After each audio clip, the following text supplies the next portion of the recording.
అండి dresses tops ఇది క్లాత్లు అండి.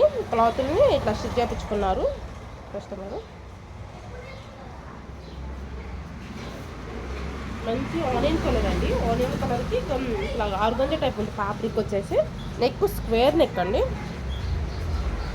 Square neck. హ్యాండ్స్ వచ్చేసి చూడండి, హ్యాండ్స్ ఆర్గంజానే. లైనింగ్ ఏమి యూజ్ చేయలేదు. జస్ట్ హ్యాండ్కి వచ్చిన డ్రెస్లో వచ్చిన పార్ట్ కొంచెం సైడ్ పీస్ మిగులుతుంది కదంటే ఆ పీస్ వచ్చేసి నేను ఇక్కడ హ్యాండ్కి వచ్చేటట్టు యూజ్ చేశాను. జస్ట్ ఒక 1 ఇంచ్ బార్డర్లో యూజ్ చేశాను. Back square neck, front square neck పెట్టాను. ఓకే, దీనికి వచ్చేసి స్ట్రైట్ కట్ పాయింట్ అండి. రన్నింగ్ కలర్ వచ్చింది. పాయింట్లో ఏం చూపించట్లేదు, మరి లెంత్ అయిపోతుంది వీడియో. ఇదొకటి టాపు. నెక్స్ట్ వచ్చేసి కాటన్ అండి. Cotton fabric. ఇది కూడా రన్నింగ్ పాయింట్ వచ్చింది. కట్ వర్క్ డిజైన్ పెట్టాను. జస్ట్ ఇక్కడ బుట్ట వస్తుంది, ఇక్కడ బుట్ట వస్తుంది. హ్యాండ్ వచ్చేసి కాటన్ కదా, బుట్ట వస్తుంది.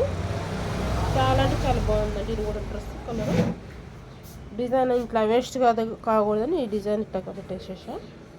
Okay, pant same colour running వచ్చింది. పాయింట్ కూడా ఇది కూడా కాటన్ అండి. బోట్ నెక్ పెట్టా. బ్యాక్ ఫ్రంట్ కూడా బోట్ నెక్ పెట్టా. దీనికి ఇక డిజైన్ వచ్చింది. డిజైన్ బాగకూడదు అన్నట్టు నేను బోట్ నెక్కే యూజ్ చేశాను. డిజైన్ వచ్చేసింది. కింద ఇక్కడ ఎలిఫెంట్ మంచి స్టోన్స్ వచ్చాయి కదండి. హ్యాండ్స్ వచ్చేసి బుట్ట హ్యాండ్స్ పెట్టమన్నారు. బుట్ట హ్యాండ్స్ పెట్టాను.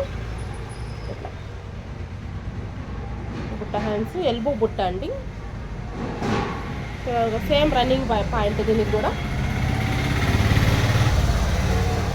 వచ్చేసి కొంచెం అనార్కలి టైప్ కట్ చేస్తారండి. క్లాత్ కొంచెం అనార్కలి కటింగ్, ఎక్కువ కాదు, ఫుల్ గెరా కాదు, కొంచెం కటింగ్.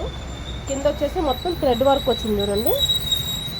Thread work. ఫ్రంట్ కూడా ఇట్లా థ్రెడ్ వర్క్ వచ్చింది. మొత్తం డిజైన్ వచ్చింది. ఆటోమేటిక్గా నెక్ వచ్చేసింది, మనం చేసింది ఏం లేదు. హ్యాండ్కి వచ్చేసి ఇట్లా పెట్టానండి. పైన వచ్చింది. 3 ఎల్బో అండి. ఎల్బో హ్యాండ్స్ వస్తుంది చక్కగా. ఇది ఆర్గంజా కదా, ఇది వేసుకుంటేనే దీని లుక్ తెలుస్తుంది మనకు చూసిన దానికన్నా. ఇట్లా వచ్చింది.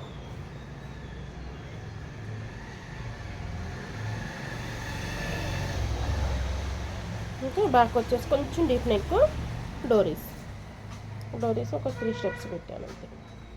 ఎలా ఉన్నాయి చెప్పండి. అన్నీ కూడా నచ్చితే మాత్రం లైక్ చేయండి.